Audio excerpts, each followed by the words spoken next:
आप सभी को नमस्ते, सभी को जय हिंद। मैं आप लोगों से एक जो समस्या है उस पर डिस्कस करना चाह रहा हूँ। वो समस्या ये है कि आप लोग अनजाने में आप अपने उत्तर को एवरेज बना कर आ रहे हो। एक स्पेशल टेस्ट सीरीज में मैंने क्वेश्चन पूछा हुआ था और अभी हाल के समय में ये क्वेश्चन अन्य जगहों पर भी रिपीट हो रहा है और वो है एक नया टर्म्स जोड़ा जा रहा है या पूछा जा रहा है, पहले से ही था वो तो वास्तविक कारण। हुआ ये है प्रश्न में आजकल पूछा जा रहा है वास्तविक कारण।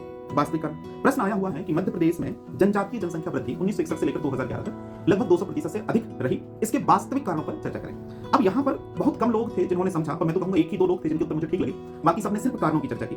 अब समझना, आपका उत्तर गलत नहीं हो रहा है, पर आपकी समझ की वजह से एवरेज हो जा रहा है। मध्य प्रदेश में जनसंख्या वृद्धि, जनजातीय जनसंख्या वृद्धि 1961 से लेकर 2000 तक लगभग 200% से अधिक रही। इसके वास्तविक कारणों की चर्चा करें। सभी लोगों ने सरल सा उत्तर समझकर लिखा। जागरूकता की कमी, अशिक्षा, सरकारी योजनाओं का सही तरीके से क्रियान्वयन ना होना, गरीबी या सामाजिक जो है विश्वास, मान्यताएं, सब कुछ लिखा।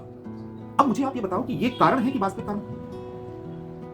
अंतर तो करना पड़ेगा ना, क्योंकि यही तो गलती हो रही है कि जब आप ये लिखकर आ रहे हो तो आपका उत्तर इस प्रश्न के सही जवाब के लिए नहीं है, क्योंकि यहां पर बात हो रही वास्तविक कारण की। तो अगर ये जो कारण आपने गिनाए हैं और इससे जनसंख्या वृद्धि का 200% हो जाती तो वो कारण तो आज भी जिम्मेवार है। शिक्षा, गरीबी, सामाजिक मान्यताएं, विश्वास, सरकारी नीतियों का सही ढंग से क्रियान्वयन ना हो पाना। तो जब आपसे कहा जा रहा है कि जनसंख्या वृद्धि 200% से अधिक रही तो वास्तविक कारणों की जांच करें। तो जब वास्तविक कारण आप खोजते तो आपको पता चलता है यहां से कि भाई पलायन हुआ है, जनजातियों का समावेशन हुआ है, कई जातियों को जोड़ा गया, ठीक है, जनजातीय दर्जा दिया गया उनको। तो जनजातियों के समावेशन से, ठीक है, सही आकलन से, डेटा के सही निर्धारण से, विधियों से जनसंख्या वृद्धि ये दिखाई देती है। ऐसा ही एक प्रश्न मैंने आप लोगों से और पूछा था कि भाई मध्य प्रदेश में कुपोषण के वास्तविक कारणों की चर्चा करें।